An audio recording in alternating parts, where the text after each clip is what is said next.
Which of the non-Big Six clubs are you most excited about? And I think this year we've got a host of fascinating teams. I'm gonna start you with Newcastle, Rob, who some might say are part of a new Big Seven as such. Newcastle United, 4th last season, playing the Premier League season. So we spent a bit of time with Eddie Howe and saw the work and that's been done there. Some decent signings coming to the football club. Harvey Barnes.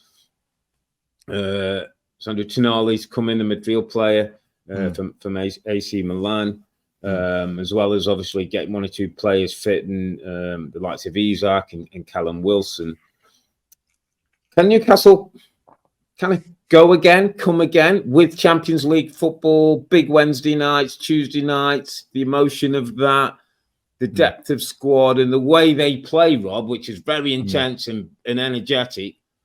Can they go again and be part of the top 4 picture? Well, I'm gonna bring back, Rob. We've mentioned it a couple of times, our big conference call today, and I'm not gonna. It was something exactly the same thoughts I had at Peter Drury, our brilliant commentator, brought up on the call. Is that Newcastle United? That when the main event was the Premier League games and stuff, they could get up for that. Massive, And when the main event became the League Cup final, the Premier League took a bit of a hit. And his point basically was the Champions League games now are going to be so amazingly intense and excited for it that the Premier League might take a hit. And I really do think that's a valid point, Rob, and something I agree with. And that would worry me to finish again in the top 4. We get onto some predictions a little later in this podcast, Rob, in this show. But listen, I think in Tonali... It worries me less, I got to say, Rob, and I tell you why. Oh, go on then. Because of the only reason I'd say is, and we spent a bit of time around Eddie Howe, and there was Shay Given and Shola Amiobi were ambassadors for Newcastle, and we watched some training. We saw Eddie. He's relentless, mate. He's relentless. He trains at a. I mean, he gets himself in training. He's intense with all the players. He's intense with all the coaches. Apparently, he trains, and in the evening he gets the tape and watches the training to see how it's gone and what can be done better. And each week he was talking, and I did ask him about with Champions League and Premier League, and he said a couple of things. I said, might you have to change your style? And he went, we won't change our style. We are who we are. If anything, more likely we'll change personnel. So I get the sense that he's trying to build a squad, and Livermento's come in, and the midfield he's got good options now. Elliot Anderson's started well. Tonali, he's got Guimaraes, he's got Joe Ellington. I know. Up front he's got options on those wide areas. He's got 2 strikers, Rob, that he can go one midweek in Champions League, one it can still be big for us in the Premier League. I think he understands what your point, and I'm absolutely not saying it's a bad point that you and Peter make. I think he's in his head, he's already thinking I can address that.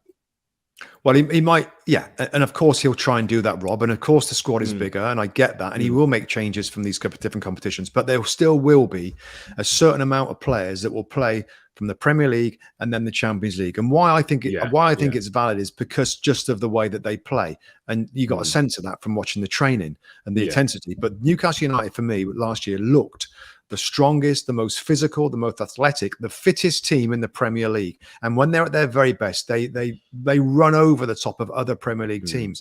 That's got to be tough to do if you're doing it on a weekend and a midweek and a weekend, Rob. Again, of course there'll be changes and stuff, but they're key. And Eddie Howe has said it before that the intensity that they play with is kind of their thing.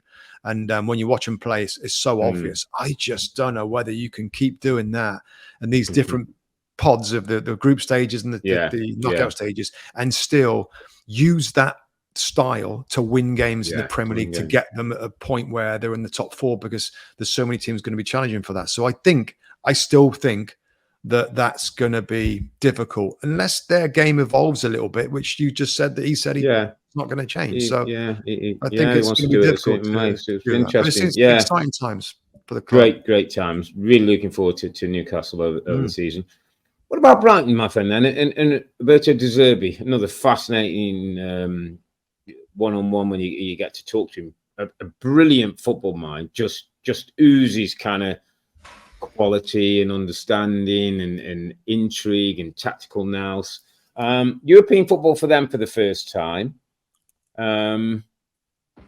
Depth of squad, I would say, which is reasonably strong. We know they can find players, and they still talk about whether Caicedo will be there. I think it was didn't they have they had a wide player? I think I wrote a note down. I think it's a Dinger. They call him a young Belgian player who played. Some player, by the way, mate. Another find, another find for this football club. How will they deal with Thursday nights and Saturdays and playing the way he wants to play?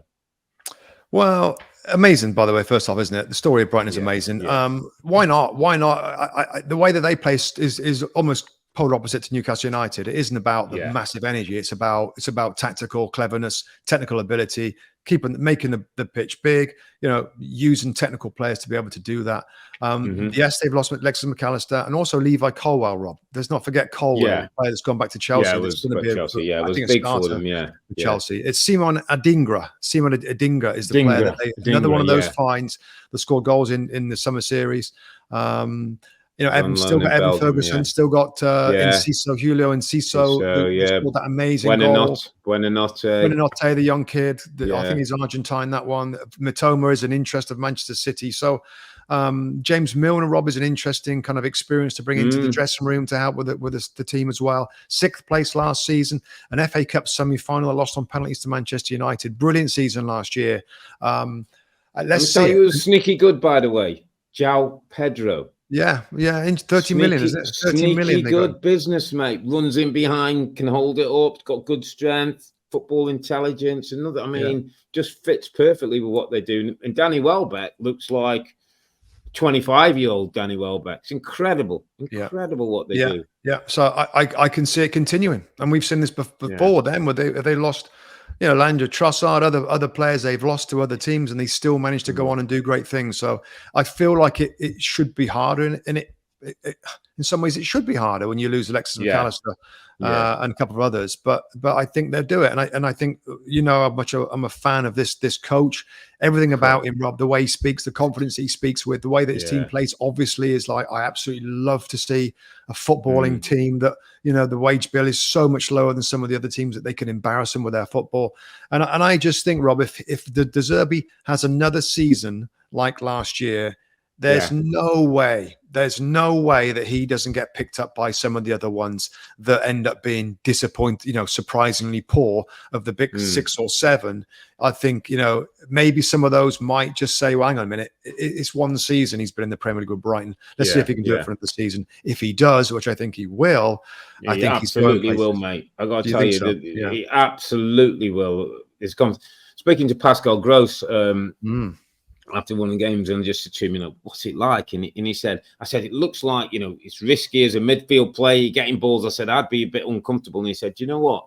He said, it looks risky to you. And he said, when I first did it, but he said, everybody's got a picture of what we're doing. So everybody knows. So he said, not just me, who's receiving or who's making a run are all the important bits that happen around the way they build out at the back. And when you see it working, it's a thing of beauty, mate. It's an absolute thing of beauty how he's got them. And long may it continue. And the other thing I got the sense with De Zerbi, and again, listen, talking you're in this company for a little while, I don't think he's in a rush to go anywhere else, mate, at this time. Okay. I think he's quite enjoying what he's doing with this group and with these players. And he was a bit like, Caicedo ends up going, we'll get our money and we'll find another one and we'll go again. Yeah, no, that's great, and it's great to hear. Yeah, it's great to hear. They're not just going to run to a bit, the first big club that flutters their eyelashes. I think he's one of them who's going to run off. So it's going to be, really interesting. That. Okay, my friend, I'm going to ask you about a guy who I think we started to admire his second half season, Unai Emery and Aston Villa, another non-Big Six team, but exciting times ahead, I sense. Yeah, again, another team that I think's had a really good window. Pau Torres, centre back. Remember, watched him play for Spain in the Olympic Games. Been a very, very good player for Villarreal. Yuri Tillemans on a free transfer from Leicester City. Moussa Diaby, the winger from Bayer Leverkusen, that's very, very well respected, regarded. He's already scored, I think, for them in pre-season. Yeah, it's another good window to add to a brilliant season last year. There's talk as well about Tyler Adams being a target for Aston Villa. Also, by the way, Chelsea, in terms of apparently he's got a release clause in his 20 contract. million. What? 20 million. I've heard 35 million. So I don't know what it is, but it's still, you know, I feel about him that's going to be a good buy for somebody. I mean, the progress they made last year after Steven Gerrard was pretty remarkable, and I have got no reason why they can't continue in a similar way.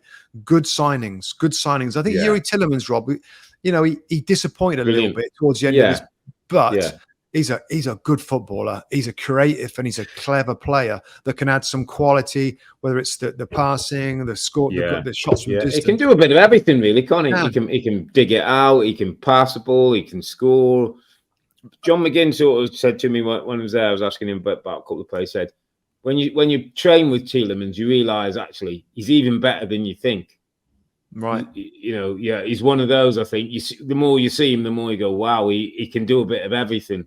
And so they're going to be exciting to watch. And Unai Emery's got his style of play, building out the back. Got players who look completely, you know, the McGinns, the Mings, the Cashes, people playing it. Watkins looks a whole different player, and Watkins and Diaby as a front two with a bit of pace in behind could be a big threat for Aston Villa. Yeah, I just think another thing just to note that you know, in June there was a change in the hierarchy, Rob, and Christian Purslow that we know that's right. Left the football club feeling that his influence on signings was a little less, and it's Monchi. Is it Monchi or Monchi?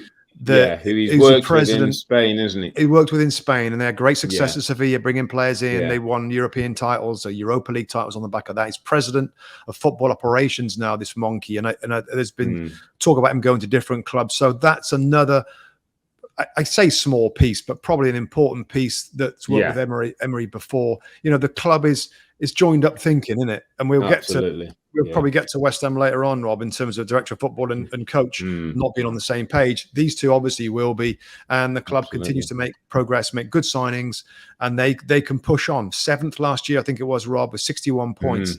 They're going to be pushing to finish higher than that this next season. So it continues for me to be good news, good stories, good feel, good vibe about Aston Villa. To be teams with European football, Newcastle Champions League, Brighton in Europa, Aston Villa's Europa Conference League. But exciting times ahead, and I still think all three will be pushing on in the Premier League as well.